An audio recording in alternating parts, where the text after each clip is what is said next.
ఒకరు కాదు, రాష్ట్రంలో రైతులు పెద్ద మనుషులు 4000 పింఛన్ అంటే మోసపోయినారు. ఆడబిడ్డలు తులం బంగారం అంటే కొద్ది సెంటిమెంట్ వర్కౌట్ అయింది. ఫ్రీ బస్సు, తులం బంగారము, ప్రతి కోడలికి 2500, అత్తగా 4000 వరకు కొద్దిగా ఎక్కడో ఆశ పుట్టింది. ఏమో కేసీఆర్ 10 ఏళ్ళు ఇచ్చినాం కదా, ఇలా కూడా ఒక తాపిచ్చి చూద్దాం ఏమవుతుంది అనుకున్నారు. ఏమైంది? ఇప్పుడు తులం బంగారం కాదు కదా, తులం ఇనుము కూడా దిక్కు లేదు. మార్కెట్ అంతా ఆగమాగం ఉన్నది. మీకు తెలుసు, నాకు తెలుసు. రియల్ ఎస్టేట్ మీకు తెలుసు. మున్సిపాలిటీల చుట్టూ మనం కొత్త మున్సిపాలిటీలు ఏర్పాటు చేసినాం.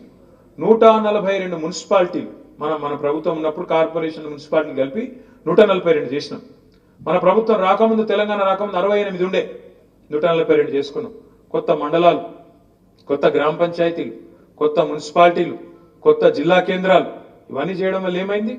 ప్రజలకు అభివృద్ధి దగ్గరైంది. సంక్షేమ ఫలాలు, అభివృద్ధి ఫలాలు. ఇదివరకు కలెక్టర్ను కలవాలంటే దూరం పోయేది ఉండే. ఈరోజు కలెక్టర్ మీ దగ్గరికి వచ్చిండు. ఒక్క మహబూబ్నగర్ జిల్లా, పూర్వ మహబూబ్నగర్ జిల్లా 5 జిల్లాలు అయింది. గద్వాల జిల్లా, నారాయణపేట జిల్లా, నాగర్ కర్నూలు జిల్లా, వనపర్తి జిల్లా, మహబూబ్నగర్ జిల్లా. దాంతో కొల్లాపూర్ వాళ్ళు మహబూబ్నగర్ వచ్చే అవసరం లేదు, గద్వాల వాళ్ళు మహబూబ్నగర్ వచ్చే అవసరం లేదు, ఐజావులు మనకు మహబూబ్నగర్ వచ్చే అవసరం లేదు. దగ్గరకు వచ్చింది మీకు కలెక్టరేట్. అట్లాగే మున్సిపాలిటీలు కావడం వల్ల మీకు పర్మిషన్లకు కానీ ఇంకో దానికి కానీ మీకు అక్కడనే సౌలత్ ఏర్పడ్డది. కాబట్టి ఏమైంది? విస్తరణ జరిగింది, అభివృద్ధి జరిగింది, భూముల ధరలు పెరిగినాయి. కొంతమంది అంటారు భూముల ధరలు పెరుగుడు అభివృద్ధి, కొంతమంది మాట్లాడతారు. నేను ఒక్క మాట అడుగుతున్నా, దయచేసి మీరు చెప్పండి. ఇప్పుడు ఒక పెద్ద మనిషికి ఒక 4 ఎకరాల పొలం ఉందనుకో, తెలంగాణ రాకముందు దాని విలువ, ఒక్కొక్క ఎకరం విలువ 10 లక్షలు. తెలంగాణ వచ్చినాక ఇవాళ ఆ పొలం విలువ ఒక్కొక్క ఎకరం 50 లక్షలు అయింది. దాంతో ఏమైంది? 4 ఎకరాలు నాసామి కోటీశ్వరుడు అయింది. కోటీశ్వరుడు అయినా అమ్ముకున్నాడా లేదా వేరే విషయం. కానీ ఏమవుతుంది? 4 ఎకరాల భూమి విలువ పెరిగితే మనసుకు ఏముంటుంది లోపల? దబ్బన నాకేమైనా అయిందనుకో, పుట్టుకొని నేను చచ్చిపోయినా అనుకో, నా బిడ్డ పెళ్లి పక్కా అవుతుంది, అవసరమైతే 1 ఎకరం అమ్ముకుంటారు, మా వాళ్ళు చూసుకుంటారు. అవసరమైతే ఇల్లు కట్టుకునేది ఉంటే, మంచిగా బందోబస్తుగా పక్కా ఇల్లు కట్టుకునేది ఉంటే 4 గుంటలు అమ్మితే అయిపోతుంది అని ఒక విశ్వాసం ఉంటుంది. కొడుకు వ్యాపారం పెట్టుకుంటా అంటే, లేకపోతే ఇంటి కోసం ఏమైనా చేసుకోవాలనుకుంటే 2-4 గుంటలు అమ్ముకుంటే అయిపోతుంది అని ఒక విశ్వాసం ఉంటుంది. ఏమవుతుంది దాంతోనంటే, ఒక విలువ పెరిగితే మనిషికి విశ్వాసం పెరుగుతుంది. గా పని చేసింది మన ప్రభుత్వం, కేసీఆర్ గారి ప్రభుత్వం అనే మాట మనం యాద్ చేసుకోవాలి.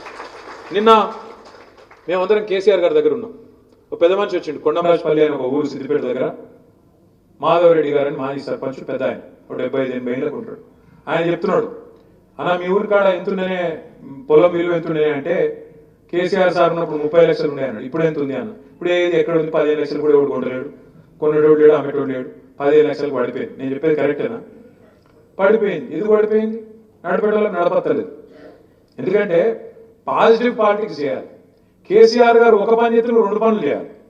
కేసీఆర్ 2000 పెన్షన్ ఇతను 4000 పెన్షన్. కేసీఆర్ మున్సిపాలిటీ 25 కోట్లు ఇతను 50 కోట్లు. నీ అట్లా చేసి గెలుచుకోవాలి ప్రజల మనసు. కానీ ఈయన ఎట్లున్నది ఉంటా, కొత్తగా ఇల్లు కట్టు లేదు, ఉన్నాయి ఊళ్ళో కొట్టాలని చెప్పి అడిగింది. మొత్తం హైడ్రా, అదే ఇంకేదో కథ, ఇంకేదో పెట్టి మూసి ఉన్న ఇల్లు గులగొట్టాలి, పేదోళ్ళ కొంపలాగం చేయాలి. మొత్తానికి రాష్ట్ర ఆర్థిక వ్యవస్థను చిన్నాభిన్నం చేసింది. నిన్నవాక మనం ఇది చూడొచ్చు. కొత్తగా వస్తుంది అనుకున్న వృద్ధి కాదు, ఉన్న ఆర్థిక పరిస్థితి బాగాలేదు, 13,000 కోట్ల గాటా పడ్డదని చెప్పి పేపర్లలో మొన్న 4 రోజుల కింద వచ్చింది.